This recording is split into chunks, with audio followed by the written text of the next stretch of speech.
ॐ सदाशिवसमारम्भां शङ्कराचार्यमध्यमाम् अस्मदाचार्यपर्यन्तां वन्दे गुरुपरम्पराम्।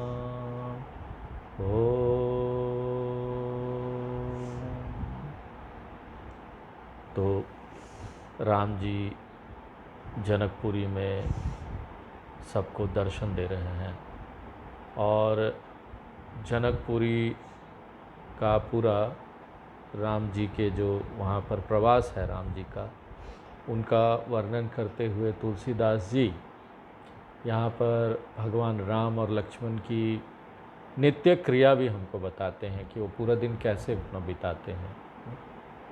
तो ये सब देखकर लगता है कि व्यक्ति का मन और उसका बुद्धि ये शांत हो, सामंजस्य में हो, शरीर के साथ एका हो, शरीर स्वस्थ हो, निर्मल हो, तो उसके सारे कार्य जो है ना वो अच्छे तरीके से चलते हैं।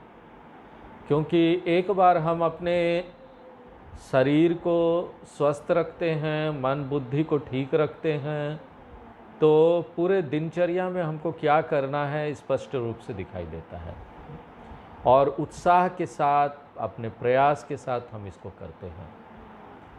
तो यहाँ दिखाते हैं कि सकल शौच करी जाए नहाए। भगवान राम लक्ष्मण जी सब शौच क्रिया इत्यादि के पश्चात जाकर नहाते हैं। है बड़ी छोटी सी बात कि सुबह उठो, लेकिन यही ना दुनिया के ज़्यादातर लोगों के लिए सबसे बड़ी बात हो जाती है। इसलिए तो देखिए, आपको YouTube में दिखाएंगे ना, वहाँ पर आपको बड़े बड़े मोटिवेशनल स्पीकर मिल जाएंगे, बड़े बड़े लोग, पढ़े लिखे लोग, वो लोग वीडियो बना रहे हैं कि किस तरीके से हम सुबह उठ सकते हैं, क्या क्या हमको करना चाहिए जो सुबह उठे, सुबह उठने के फ़ायदे क्या क्या हैं, सब कुछ बताते हैं। तो देखिए, यहाँ पर हमारे भगवान भी जब आते हैं, अवतार लेते हैं, तो वो अपनी क्रिया में देखिए सुबह उठना, पहले नहाना, हर रोज़ नहाना, शरीर को साफ करना, ये बहुत महत्वपूर्ण काम है। प्रातःकाल पूजन, ठीक है, चलो आजकल तो पूजा वगैरह कोई नहीं, पूजन नहीं करते हैं, तो कम से कम आप सुबह उठ के पहले नहा लीजिए। और पूजा नहीं भी कर रहे हैं तो थोड़ा जप कर लिया, भगवान का नाम ऐसे ही ले लिया, वो बहुत बड़ी बात होती है। और अगर आश्रम में रह रहे हैं तो गुरु के चरणों में आदर पूर्वक सुबह उठते साथ प्रणाम गुरु जी। और आजकल अगर गुरु शिष्य दूर दूर भी रह रहे हैं तो व्हाट्सएप है, सुबह उठते साथ कर दिया अपना व्हाट्सएप।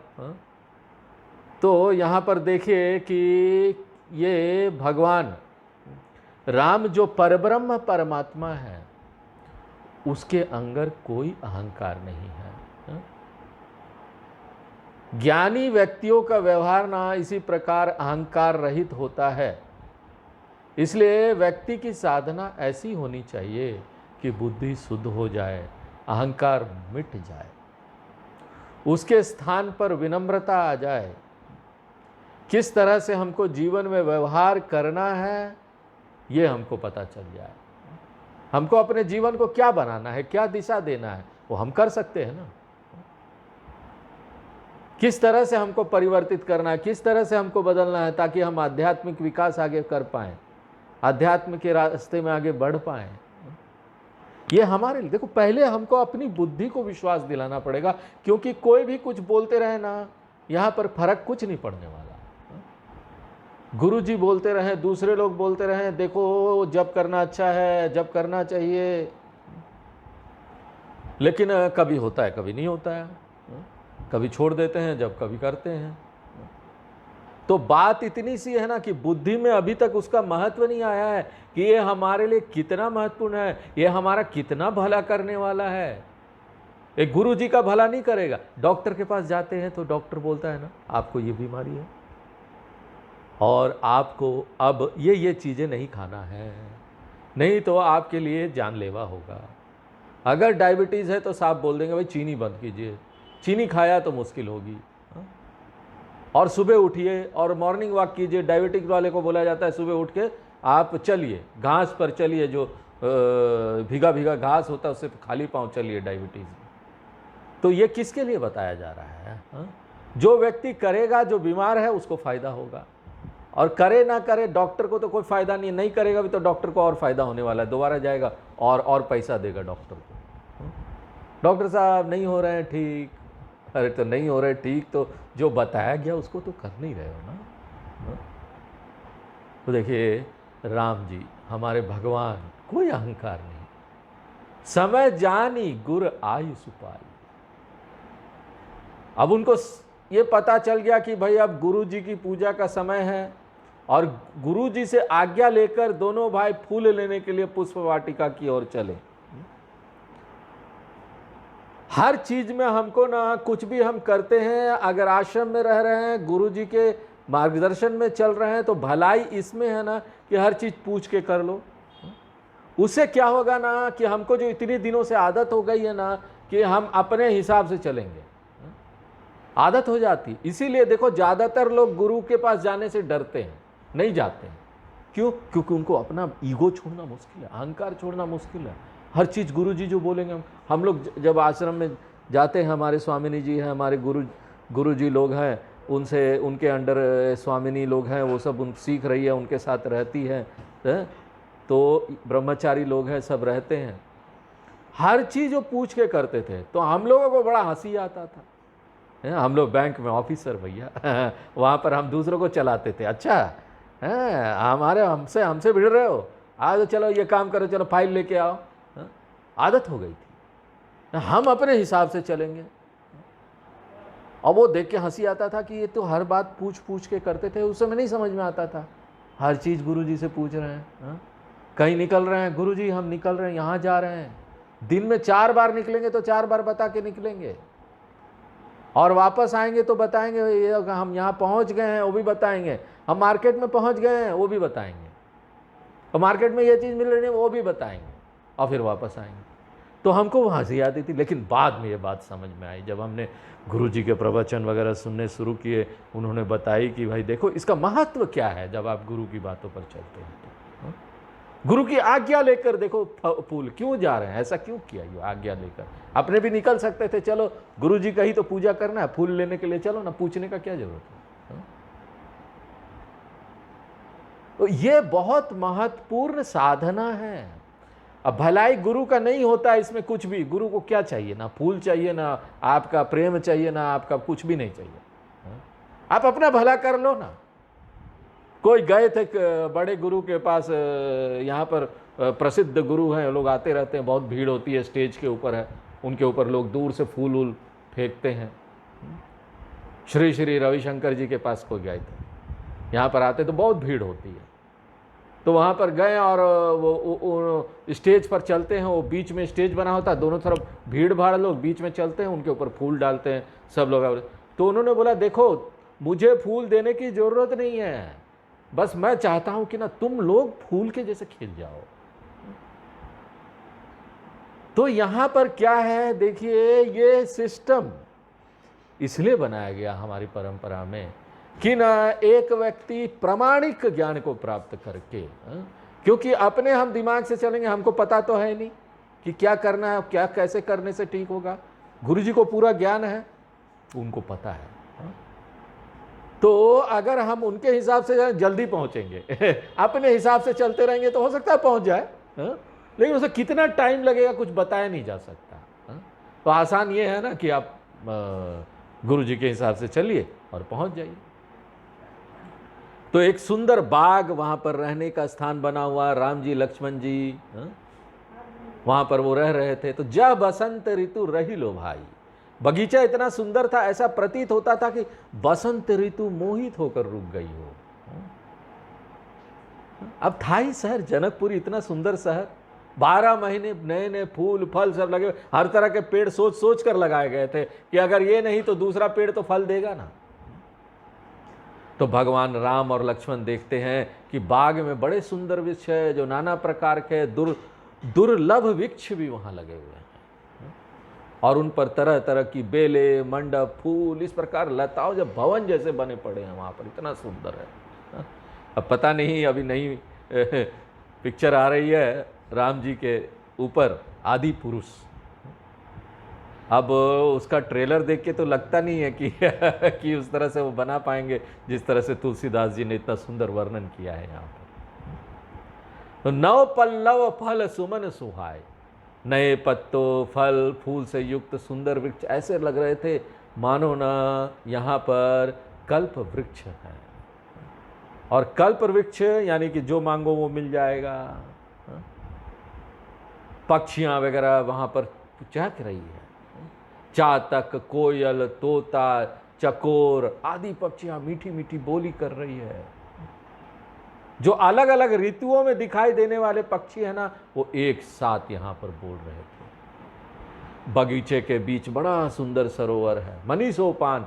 उस सरोवर में चारों ओर जो सीढ़ियां हैं वो पक्की बनाई गई, उसमें सुंदर मनियां जड़ी हुई चमक रही, तालाब का निर्मल जल और साफ जल में रंग बिरंगे कमल के फूल खिले हुए थे। अब देखिए, तुलसीदास जी सोचते हैं कि जहां जगत जननी सीता जी का वास हो, उस नगर की सुंदरता तो ऐसी विशेष होगी ना। जगत की माता सीता जी का वास है, जल खग सरोवर के निर्मल जल में सुंदर पक्षी विहार करते हुए कलरव कर रहे हैं। बाग तड़ाग देखी प्रभु हर से बंधु समेत, ऐसे सुंदर बाग और उसके बीच में अति सुंदर सरोवर को देखकर भगवान राम और लक्ष्मण जी बहुत प्रसन्न हुए।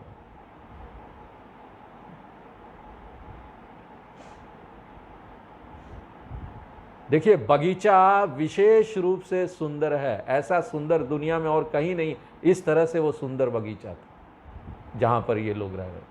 भगवान राम ने सुंदर बगीचों को सब ओर से देख लिया, फिर सरोवर के किनारे जहाँ खड़े थे वहाँ चारों ओर दृष्टि डाली, तो जिधर माली लोग दिखाई दिए उनसे फूल तोड़ने की स्वीकृति दिया। भगवान प्रसन्नता से फूल तोड़ने लगे। आजकल तो यहाँ पर पार्क उर्क है, वहाँ लोग जाते हैं, जो माली उली किसी से पूछने की जरूरत, जो फूल है तोड़ लो भैया। और यहाँ देखो भगवान जी भी जाते, उन्होंने माली को छोटा नहीं समझा। अरे कौन माली, मैं तो भगवान हूं, मैंने ही ये फूल उगाए हैं, चलो तोड़ लो। व्यवहार की बातें देखो यहाँ पर बड़ी मिलेगी आपको रामचरितमानस में। छोटे छोटे व्यवहार में हमको किस तरह से यहाँ पर व्यवहार करना चाहिए, कैसे लोगों को महत्व, छोटे छोटे लोगों को भी महत्व देना चाहिए।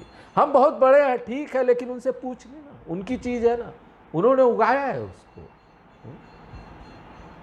फूल तोड़ने से पहले माली से स्वीकृति ली, माली जी क्या हम ये फूल तोड़ सकते हैं क्या? तो इस प्रकार फूल और पत्ते अपने हाथों से, देखो फूल और पत्ते चुन रहे हैं, गुरु जी का पूजा होना है। और इस तरह से फूल चुनते चुनते भगवान राम और लक्ष्मण जी बाग के दूसरी ओर चले गए। उसी समय सीता जी वहां आई। उनकी माता ने उन्हें गिरिजा देवी के पूजन के लिए वहां पर भेजा था कि जाओ भाई, पार्वती माता का वहां पर सब जो है पूजा के लिए जो चाहिए सब करो। देखिए यहां पर आपको श्रृंगार का वर्णन, एक कवि तुलसीदास जी श्रृंगार का वर्णन कर रहे हैं कि कितना सुंदर है बगीचा, कितना सुंदर है। और यहाँ पर सीता जी भी आ गई है, ये दिव्य श्रृंगार है। लेकिन इसके साथ साथ एक चीज आपको नोट करनी पड़ेगी कि यहां स्वच्छंदता नहीं है। कुछ भी दिखा दो, पिक्चरों में कुछ भी दिखा देते, श्रृंगार है जी, अच्छा श्रृंगार है, अच्छी सुंदर सुंदर चीजें दिखा रहे, सुंदर लड़कियों को दिखा रहे, सुंदर लड़कों को दिखा रहे, सुंदर घर दिखा रहे हैं, ये सब चीज ठीक है, सुंदर बाग दिखा रहे हैं, बहुत अच्छी बात है। लेकिन यहाँ का सुंदरता जो यहाँ पर बताया जा रहा है कि राम जी आए, सीता जी बाग में, यहाँ पर दोनों के दर्शन होंगे, दोनों एक दूसरे को देखेंगे, तो यहाँ पर महत्वपूर्ण चीज क्या, अंतर क्या है पता है? पग पग पर अनुशासन है। अनुशासन कहीं टूटता नहीं है, स्वच्छंदता कहीं कुछ भी कर लो, कैसे भी कर लो, कैसे भी मिल लो, बाग से कूद जाओ और देख लो सीता जी आई है।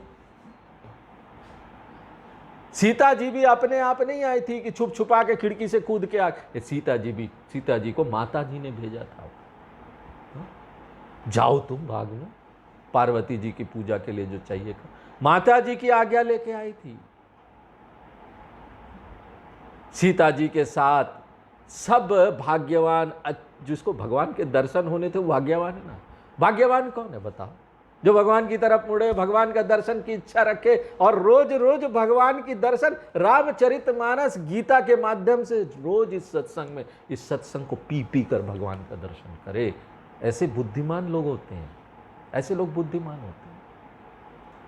और ये जो सीता जी के साथ जो सखियां आई थी वो भी ऐसे ही बुद्धिमान थी, सयानी सखिया। सीता जी के साथ चल रही है, मधुर वाणी में गीत गाते हुए आ रही है।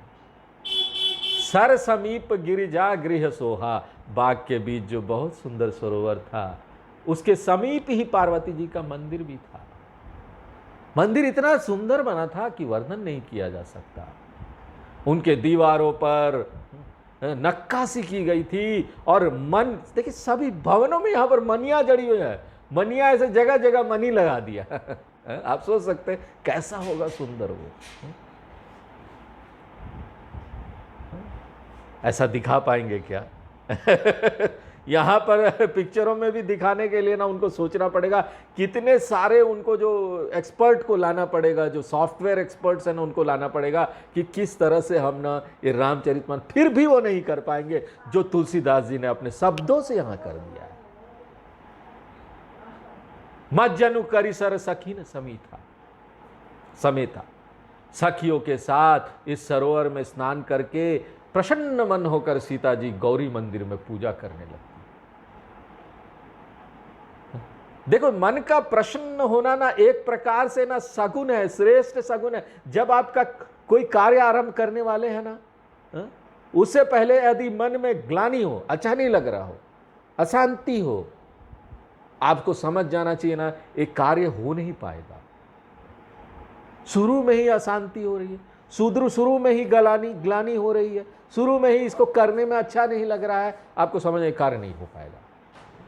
और कोई कार्य आप करने जा रहे हैं, मन में प्रसन्नता आ गई है, वाह अच्छा होने वाला है, सब कुछ अच्छा होने वाला है, सब कुछ अच्छा हो रहा है, तो कार्य में ना निश्चित सफलता होगी, ये समझ लेना चाहिए। हमको क्या करना चाहिए? जो कार्य हम करना चाहते हैं ना उसके लिए खूब अच्छा बोलो, अच्छी अच्छी चीज़ें निकालो। कोई काम हमको करना है ना और हमको लग रहा है कि ये काम धर्म के अनुसार होना चाहिए, हमको इसी रास्ते पर चलना चाहिए, लेकिन हम कर नहीं पा रहे हैं, उसकी खूब अपना महिमा गाओ सुबह शाम, बड़ा अच्छा है, बड़ा अच्छा है, ऐसे ही करना चाहिए। जब कर, आप जब मत करो, नहीं हो पा रहा हमसे जब, कोई बात नहीं, लेकिन रोज सुबह शाम जब की महिमा गाओ, बड़ा अच्छा चीज़ है, बहुत अच्छा चीज़ है। जब के सब वीडियो सब देखो, जब के उस दूसरे एक दूसरे स्वामी जी बोल रहे हैं उसका प्रवचन सुनो, मत करो जब, लेकिन देखना यही करते करते ना आपकी शुरुआत हो जाएगी। अच्छा बोलते बोलते वो शुरुआत होगा और वो अच्छा देखना काम भी अच्छा हो जाएगा। ये दोनों बातें हैं। आप किसी कार्य को करने जा रहे हैं, दुखी हो रहे हैं, नहीं अच्छा लग रहा है, तो समझ लीजिए कार्य नहीं होने वाला है। और अच्छा लग रहा है, बहुत खुश है, शुरू से ही बहुत प्रसन्न मनवा, बड़ा सुंदर लग रहा है, वो कार्य समझ लीजिए होने वाला है। और दूसरे तरीके से देखिए तो किसी कार्य को होना आप चाहते कि वो कार्य हो, तो आप पहले से प्रसन्न हो जाइए, पहले से उसकी अच्छी अच्छी बातें ढूंढ के अपने मन में प्रसन्नता ले आइए, आप वो कार्य हो जाएगा।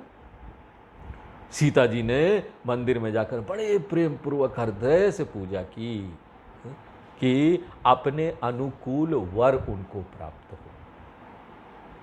सीता जी की सखियां सयानी, समझदार, सावधान भी है, इसलिए पूजा के समय एक सखी अपने समूह से निकलकर पुष्प वाटिका की व्यवस्था देखने अलग से चली गई। और उसने क्या देखा? सखी ने देखा कि वहां तो दो बहुत सुंदर भाई पुष्प तोड़ रहे हैं। भगवान के सुंदर रूप को देखकर वो तो एकदम मंत्र मुग्ध हो गई। अरे कौन नहीं होगा? यहाँ तो हम राम जी के फोटो देखते हैं तो मंत्र मुग्ध हो जाते, फोटो देखकर। धनुष बांध लियो इतना सुंदर, राम दरबार किसके घर में नहीं है बताओ? कौन ना मंत्र मुग्ध नहीं है राम जी से? जितने भक्त लोग हैं, आप प्रेम से रखते हैं फोटो, उसके सामने रोज दीपक अगरबत्ती रोज जलता है, हमारे राम जी हमारे इष्ट हैं। मंदिर बनाने के लिए क्या क्या नहीं कर दिया लोगों ने, तख्ता पलट तक हो गई यहाँ पर।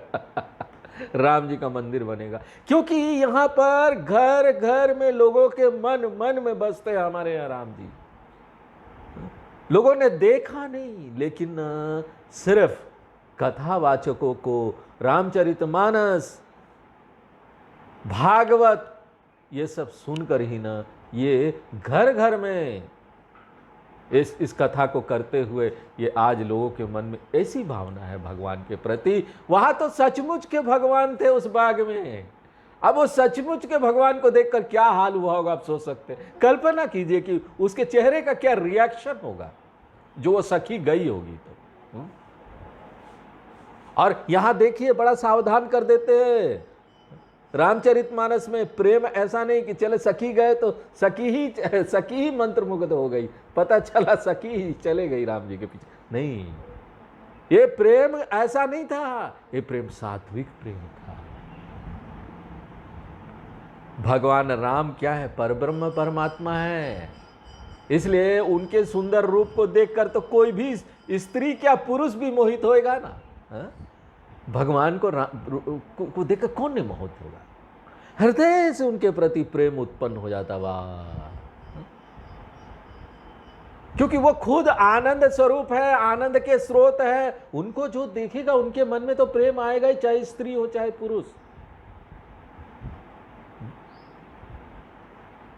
भगवान के सौंदर्य के कारण उस सखी के हृदय में प्रेम उमड़ आया और इतना प्रेम बढ़ गया कि शरीर पुलकित हो गया, नेत्रों से आनंद आंसू आ गया। जब ऐसे ही हम भाव विभोर हो उठते हैं ना किसी चीज के प्रति, हमारे देखिए आंखों में आंसू आ जाते हैं,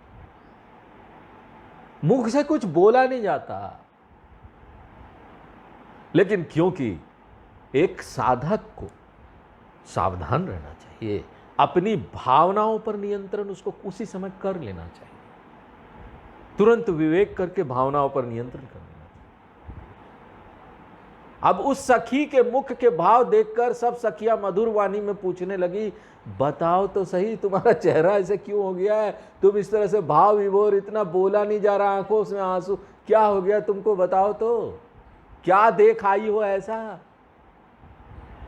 पहली सखी जो भगवान राम और लक्ष्मण जी के दर्शन करके प्रेम विहल हो गई थी, अपने आप को संयमित करती है और बताती है, देखो सखी हमारी यह दशा इस कारण हुई कि अभी हम देख कर आए हैं कि उस बाग में 2 कुंवर आए हैं,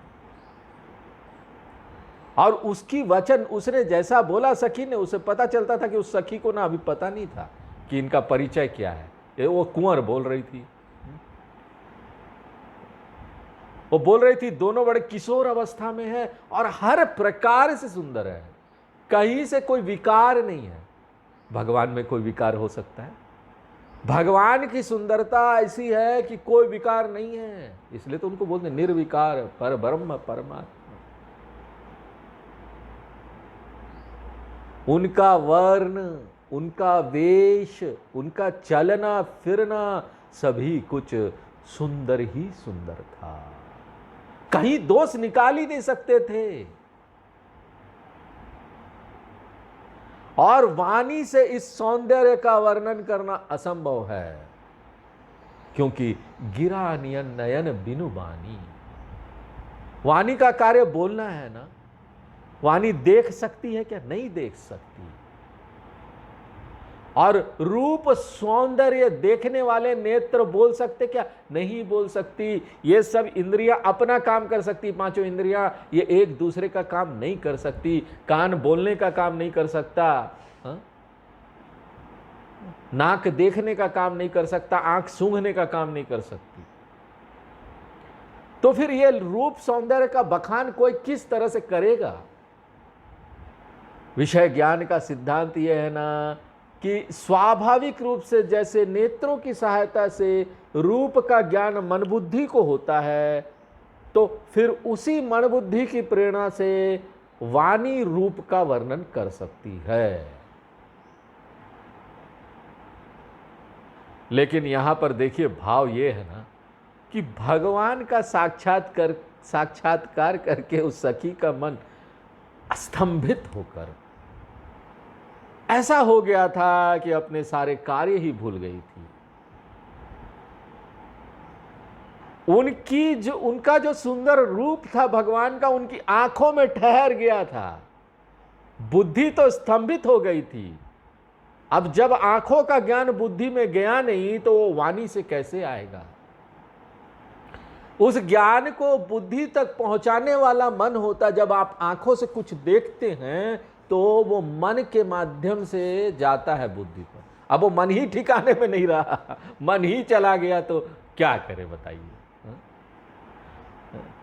अब वाणी वर्णन करे तो कैसे करे जब मन बुद्धि ही यहां पर काम नहीं कर रहा? इस सखी ने जहां कहा कि श्याम गौर, तो वो दोनों ना मूर्तियां उनके अंतः चक्षु के सामने आ गई और उसको निहारते निहारते उसका मन लय होने लगा और मन और इंद्रियों का परस्पर जो संबंध है ना वो टूट गया। और इस टूटने के कारण ये जो चेन ब्रेक हो गया ना, बोलना संभव था। जिस समय आपके साथ ऐसा होगा ना, आप बोल नहीं पाएंगे, चेन ब्रेक हो गया। इतनी सुंदर चीजें देख ली, ना बाण ना बुद्धि, चेन ब्रेक। जो प्रोसेस प्रक्रिया से कोई चीज देखा और फिर आता है वाणी में, प्रोसेस ही टूट गई।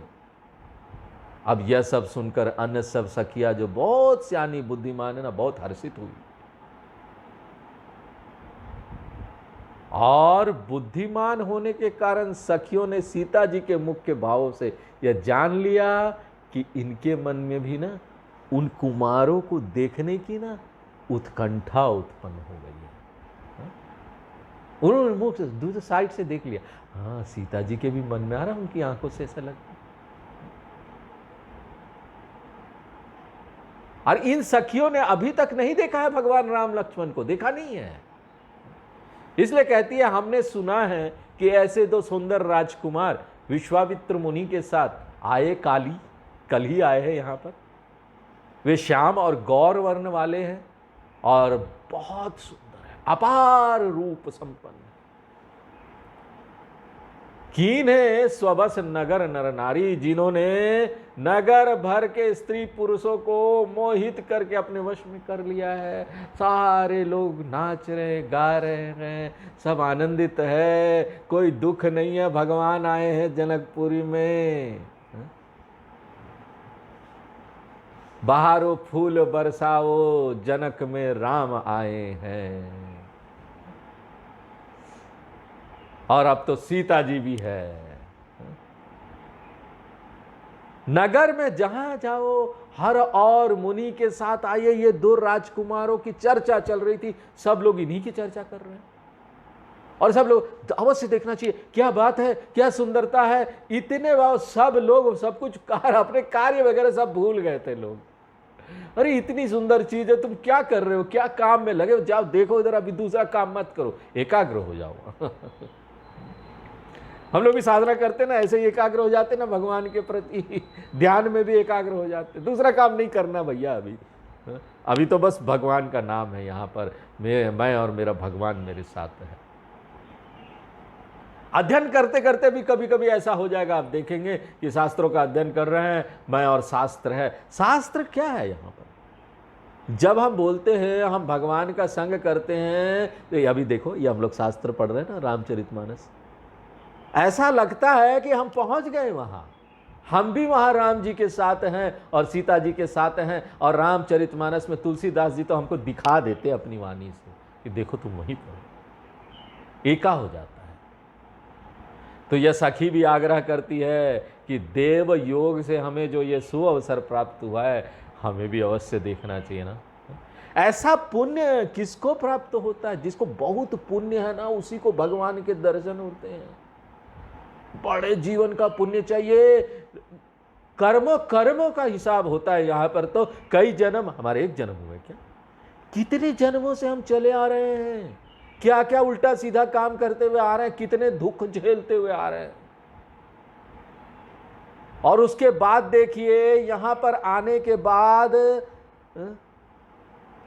पहली बात तो मनुष्य जन्म होगा कि नहीं होगा पता नहीं, और अगर कई इतना संयोग हुआ, इतना पुण्य हुआ कि मनुष्य का जन्म, शंकराचार्य जी बोलते हैं विवेक चूड़ामणि में, अगर किसी प्रकार इतना पुण्य आपको मिल गया ना कि मनुष्य का जन्म हो गया, तो दूसरी बात है क्या भारत देश में होगा?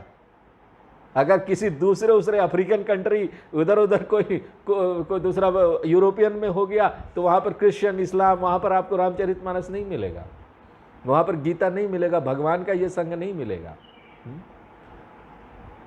दूसरा पुण्य यह है कि हमको अपने इस भारत देश में जन्म मिला। अरे यहाँ से लोग भागना चाहते हैं दूसरी जगह पर, उनको वीजा मिल जाए अमेरिका का, कनाडा का, लेकिन सचमुच में देखो तो ये बहुत बड़ा पुण्य है कि हमको इस धरती पर जन्म मिला है। और इस धरती पर जन्म लेने के बाद भी ज्यादातर लोग या भगवान की तरफ आते नहीं। आप बोले सत्संग में आओ ना जरा, रामचरितमानस का सत्संग है, 4 बार पूरा व्हाट्सएप पर भेज दीजिए, वो सब बना कर पूरा अच्छी तरीके से रोज वही लिंक भेजिए, लेकिन उसके बाद भी रिमाइंड कराना पड़ता है, दोहराना पड़ता है कई लोगों को। कोई बात नहीं, अगर उसके बाद भी वो आ रहे हैं ना तो बड़े पुण्यवान हैं। सत्संग में बड़े पुण्यवान लोग आते हैं इस तरह से। तो यहां पर देखिए ऐसे ही लोगों को भगवान का दर्शन होता है। सीता जी भी क्या है, शुद्ध हृदय वाली है, धर्मशील है, अकेले नहीं जाती। ये नहीं कि चलो बड़ा मन किया, 2 राजकुमार आए, चुपचाप सखियों को साइड करके अपने आप नहीं, अकेले नहीं जाती, सखी को आगे कर कर चलती है। जिस सखी ने उनको भाग में देखा था उनको आगे कर। प्रीति पुरातन लखई न कोई, तुलसीदास जी कहते हैं कि सीता जी के हृदय में भगवान राम के प्रति जो प्रीति उत्पन्न हुई है ना, वो कोई नई नहीं है, ये कोई नया प्रेम नहीं है।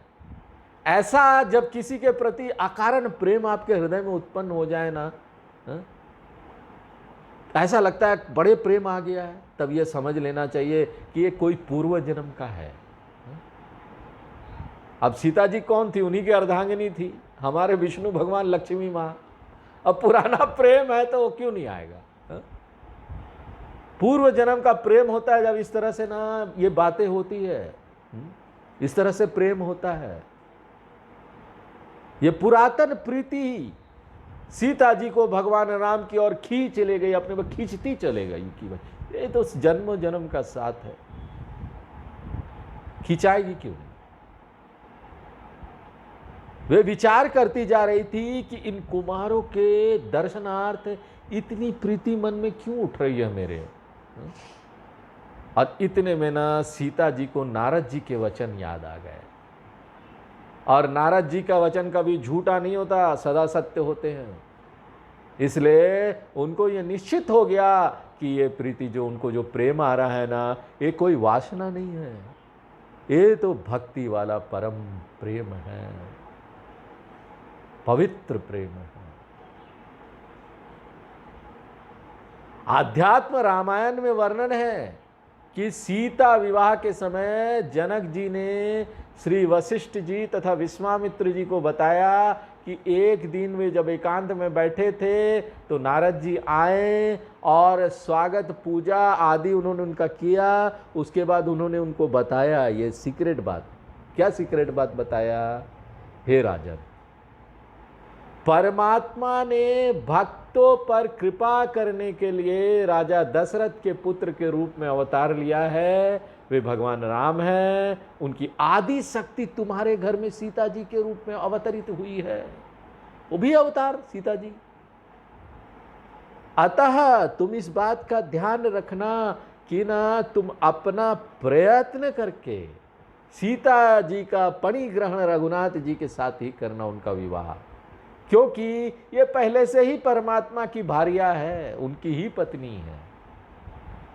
नारद जी के ये वचन सीता जी ने भी सुन लिए थे और अब उनको वो सब चीजें याद आ रही थी कि अरे ये बात है, इसलिए तो मेरे मन में प्रेम आ रहा है।